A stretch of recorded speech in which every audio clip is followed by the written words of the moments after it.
Good morning. We're going to go over the PowerPoint now for Unit 4, Pharmacology. Hopefully this will help you as you work towards your studies.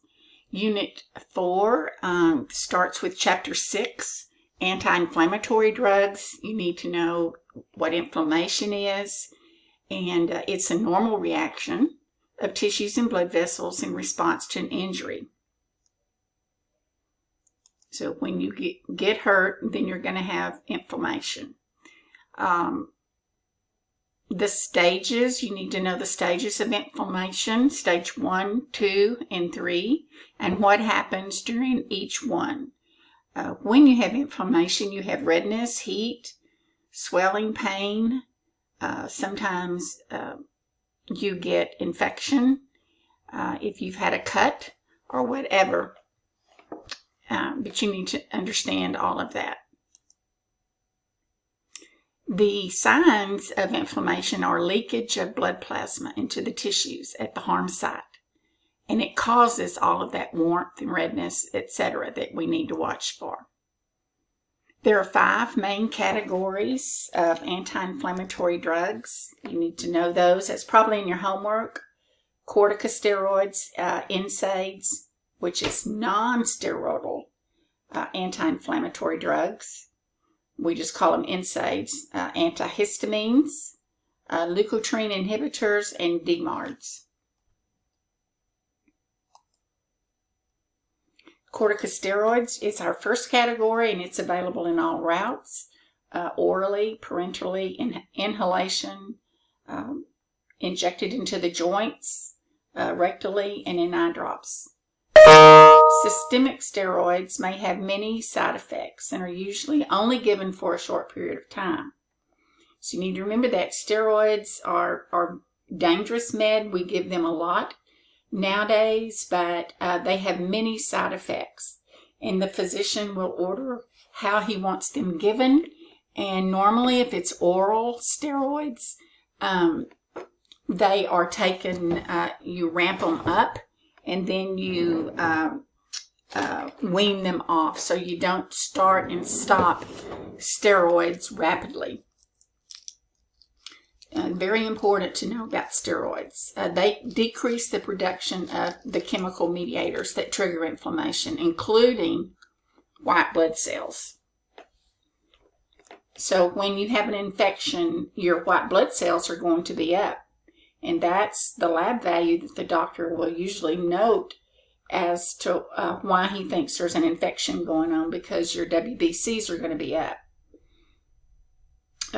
You need to know the intended response of corticosteroids, and that is, one would be certainly to decrease that inflammatory response. Corticosteroids are similar to natural cortisol, which is produced by the adrenal gland, that prevents or limits inflammation naturally by slowing or stopping all known pathways of that inflammatory mediator production.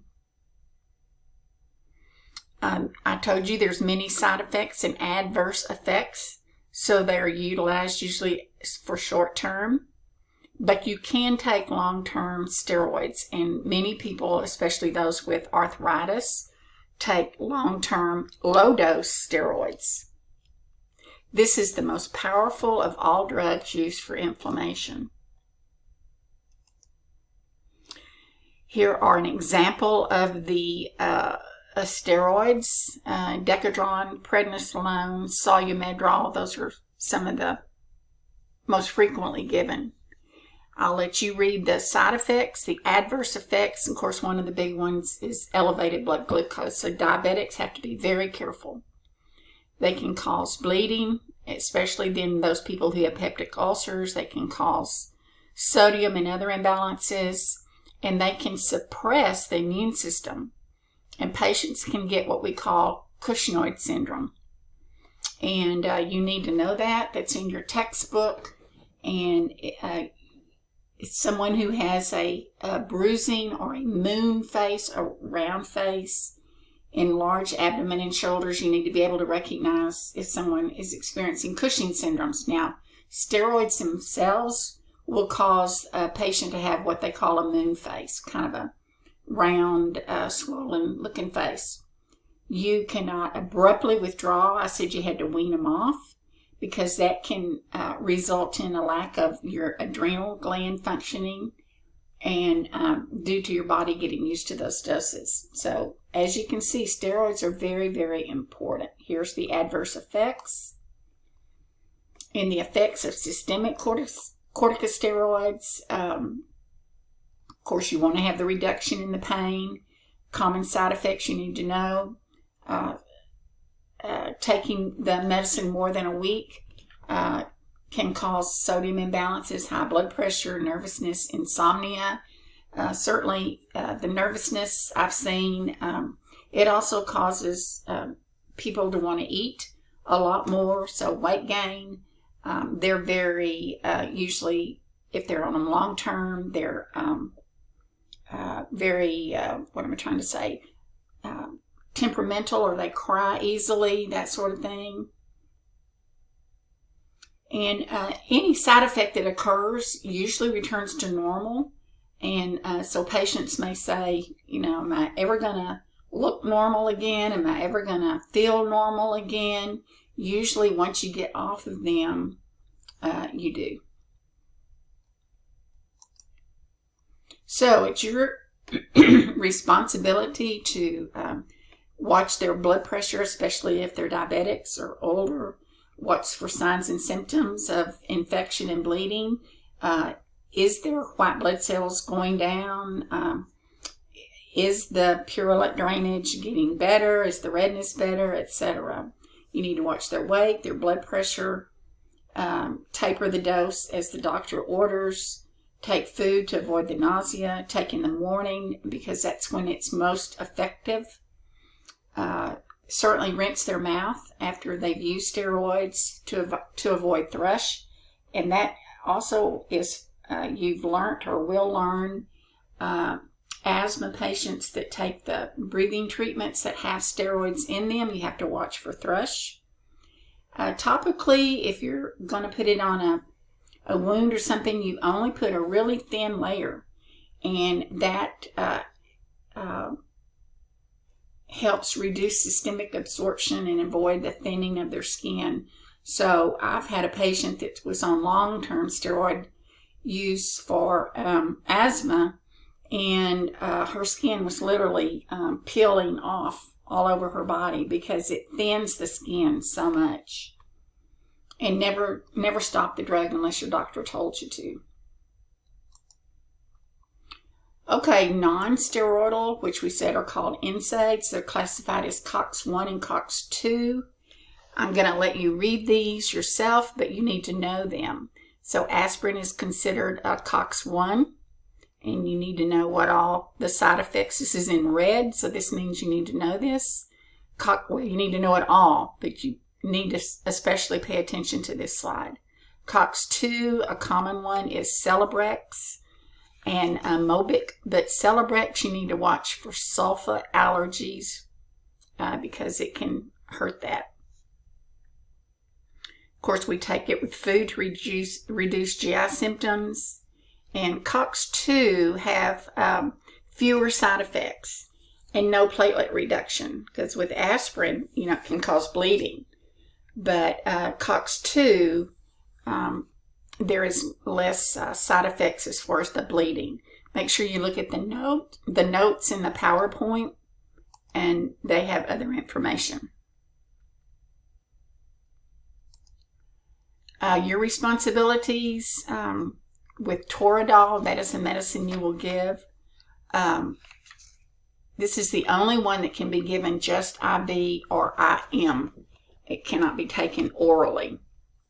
Toradol is normally given when they're in the hospital.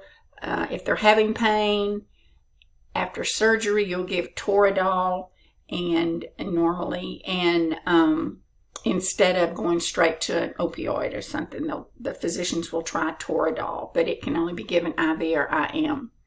I told you about the sulfa with Celebrex, and then you need to look at these other NSAID nursing responsibilities.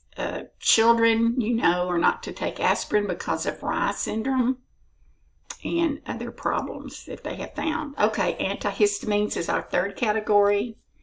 They're a histamine antagonist, so anti and histamines mean they're an antagonist, and they help reduce inflammation by preventing the inflammatory mediator, histamine, from binding to its receptor.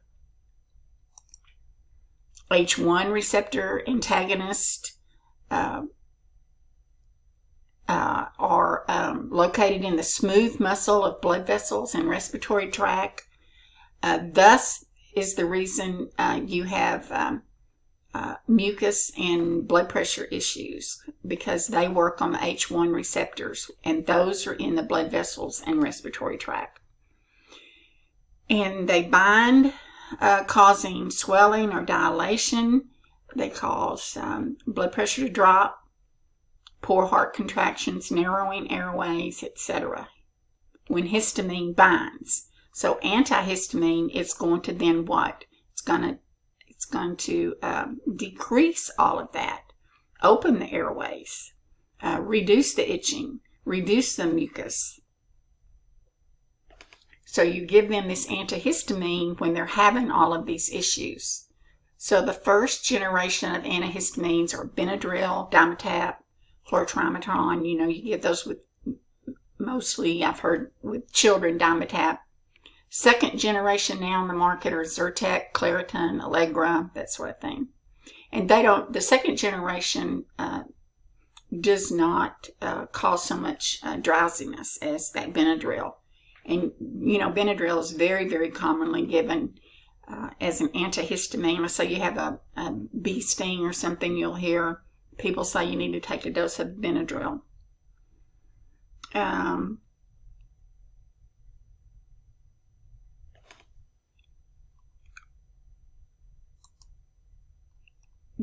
So, as I said before, you want to open those airways. Patients should avoid alcohol, side effects, and adverse effects, seizure, and worsening of glaucoma. A rapid release of amounts of histamine can result in anaphylaxis. So having the histamine bind to these receptors, causing all of this large amounts of that, can result in anaphylaxis. So very important that when you're having histamine release, back to the bees, a lot of people who are stung by bees, you know, they're allergic to it and they have this huge histamine release, and that can result in anaphylaxis. This is anaphylaxis. It's an emergency, and sometimes the first exposure there's no problem, and then the second time they have that reaction. If the patient is receiving medicine or on IV, you stop it immediately. If they start telling you they can't breathe, they're wheezing, etc., their airway is closing, you stop the med, but you keep the IV access because there may be an emergency. Anaphylaxis you can die from. And when we have that emergency, we give them epinephrine. You know, the children that carry the little epinephrine pens. Benadryl, I told you about bronchodilators to open up that airway, and corticosteroids. So this is an emergency. Teaching, most common is drowsiness, and you need to go through those in your book. I'm not going to add to those right now. Leukotriene inhibitors is our newest class of drugs, and that's Singulair, Zyflo, Acolate, etc. Those are leukotriene inhibitors, and they block the leukotriene receptors on the cells. This one inhibits. So the intended response is reduction in the swelling, again, of the mucous membrane and the secretions. The common side effect of these are headache and abdominal pain, adverse effect, they can affect the liver, allergic reactions, hives, and they can cause anaphylaxis. So you're going to watch the patient's liver test. Okay, the DMARDs are disease-modifying anti-rheumatic drugs. Those are called DMARDs, and they reduce the progression in tissue of inflammatory diseases by inhibiting tumor necrosis factor, the TNF factor. And the TNF factor is what causes the destruction of tissue in many patients. So these are used for types of chronic inflammatory disorders, autoimmune disorders, rheumatoid arthritis, psoriasis, Crohn's disease, ulcerative colitis. They are ordered DMARDs. Humira is a popular one. Enbrel, you'll hear about those. So they're antibodies to that TNF that work by binding to the TNF module and preventing it from binding to that receptor. And so that stops that TNF from producing those substances that cause that inflammation. Side effects, you can read that, but especially suppression of bone marrow and white blood cells, RBCs, and platelets, which equal to bleeding. All right, Chapter 7, drugs for pain control. Pain is subjective. I think we've discussed before. It is whatever the patient says it is. They know if they have pain. We're not to doubt that. We're to help them get through it. But pain is whatever the patient says it is. Each person perceives pain differently. I have a low pain threshold. You may have a high pain threshold. Some people never have pain. So it's all different, but it's whatever the patient says. Pain is called the fifth vital sign, therefore we need to assess for it. It is not normal. People should not have pain. You can look this up of what causes it. Endorphins are transmitters that block the substance. They're natural opioids. And in your book, here's how, if you're injured, then ATP is released, and histamine, prostaglandin, all of those. The histamine goes to the mast cell and goes through the blood vessels, goes through the spinal cord. So you need to understand how pain is transmitted.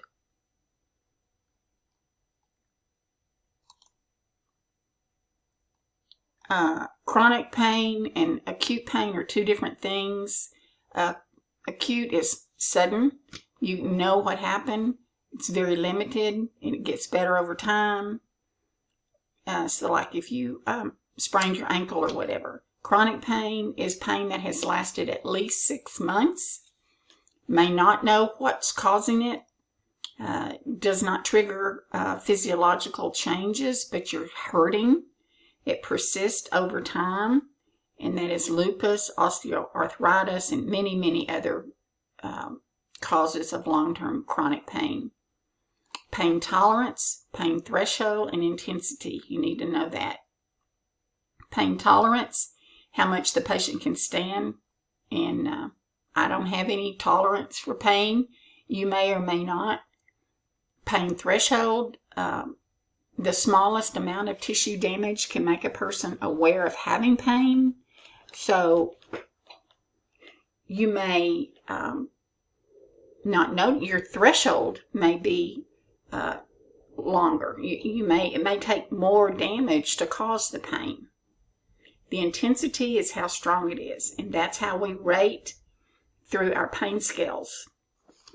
Scale of 1 to 10 are the little faces, or the FLAC pain, which is the pain scale for face, legs, activity, crying, consolability. And this is recommended for children as young as 3 years of age because they can look at those little faces and point to the one that hurts the worst. These is another category. This is the FLAC scale. Face, legs, activity, cry, and consolability. That's FLACC, F-L-A-C-C. And we've talked about types of pain: acute, chronic, and then pain with cancer. Most common causes of chronic or neck, back, arthritis, migraines, and nerves. Schedule 1 drug, 1 to 5, so Schedule 1 have high potential for abuse, and all the way down to Schedule 5, which is low. You need to know this for sure. The DEA, I think that was on one of your first health science tests. A lot of you missed that, but all physicians have to register, or anyone who can give drugs, and now a nurse practitioner can, but they have to register with the Drug Enforcement Administration in order to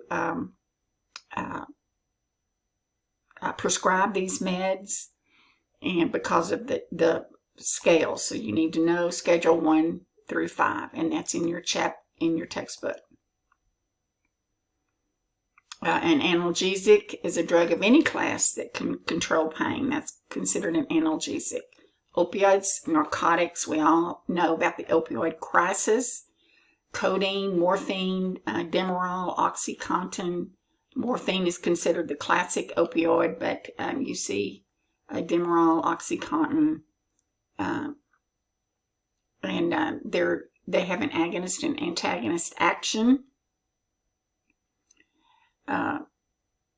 Stadol, Nuban, Talawan, those are the 3 that have both agonist and antagonist action. Primary side effects of opioids: GI, constipation, sedation, of course respiratory sedation. If your respiratory rate is less than 10, these are considered high alert drugs because you can kill somebody, and you need to know the term addiction, dependence, and withdrawal, and all of those can occur. The antidote for opioids is Narcan. You need to know that the rest of your nursing career. You need to take it with food. Constipation, we need to increase their fiber. They may need a stool softener. Plenty of fluids. You start that right off the bat. If you're giving them opioid, you need to start giving them water, perhaps a stool softener. They can lower their blood pressure and get that orthostatic hypotension. You know what that is. Have the patient sit up on the side of the bed, dangle a little while, slowly change positions to avoid them from fainting. And do not drive, of course. Sedation, you need to always be measuring their level of consciousness. And the antagonists of opioids have less side effects than the opioid agonists that we spoke about earlier. So these have less side effects than these. If the client is sleeping post-med administration and has a respiratory rate of 10, you first try to arouse them like you do with your ABCs.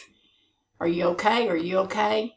If the client is aroused with little stimulation and the respiratory rate increases, then you need to keep monitoring them. Don't ignore them.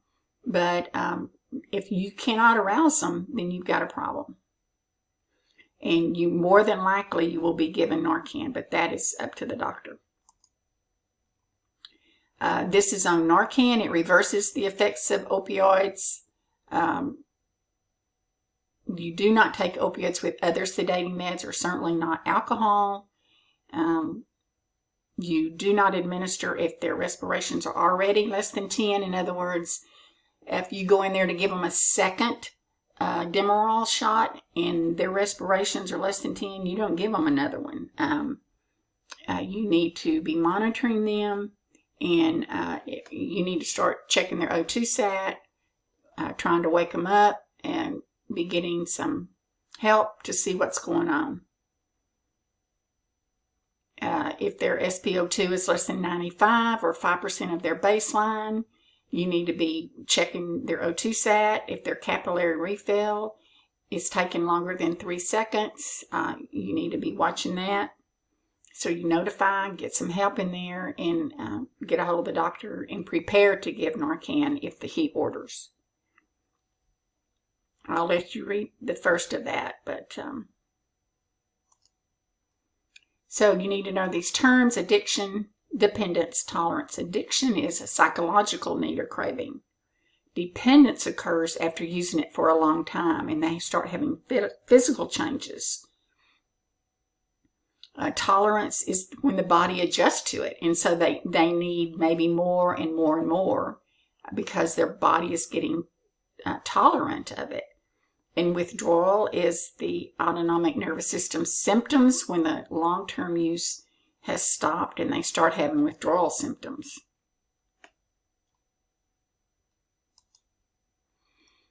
Commonly abused substances: legal without a prescription, legal with a prescription, illegal. Need to know that. And this just shows the caffeine content of no-dose, over-the-counter no-dose, Excedrin, etc. How much caffeine is in this stuff.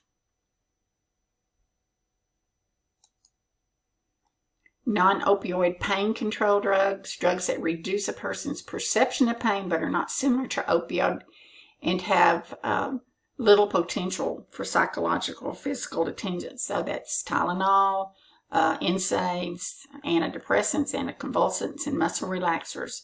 They can often help control pain. We've talked about NSAIDs, Bayer, Advil, Toradol. We've talked about that, COX-1, COX-2. Patient teaching, you need to be careful if they're on a lot of aspirin or aspirin products, if they have kidney problems. And certainly you have to watch for bleeding, upset stomach. They may induce an asthma attack.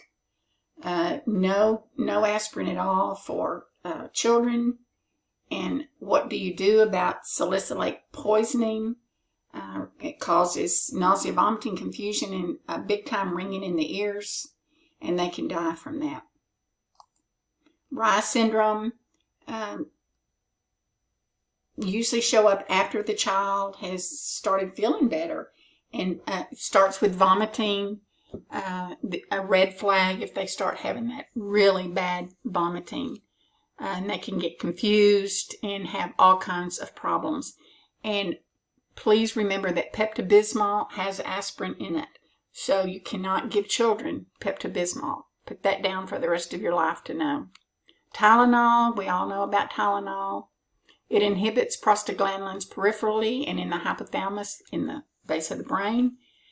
Very few side effects. You need to really watch to make sure you're given a pediatric dose if you are treating a child. And certainly even on a very elderly patient, you need to maybe give them a pediatric dose. Watch for liver disease, and especially those that drink alcohol. An antidote is Mucomyst. And Mucomyst is given IV within 24 hours of usually them showing up in the ER to prevent kidney and liver damage. Remember Mucomyst. When antidepressants are used for chronic pain, could be tricyclic antidepressants, Elavil, Pamelor, selective serotonin reuptake inhibitors, Paxil, Zoloft, natural opioids, and you may take them 1 to 2 weeks for a chronic pain. Anticonvulsants, neuropathic, gabapentin or Neurontin, and Lyrica are anticonvulsants, but they can be used for pain. But you do not take anyone off of an anticonvulsant rapidly. They can have a big time seizure, so you have to slowly take them off of that. Chapter 28 is insomnia. I'm going to stop here because our time is running out, and I will pick that up on another video.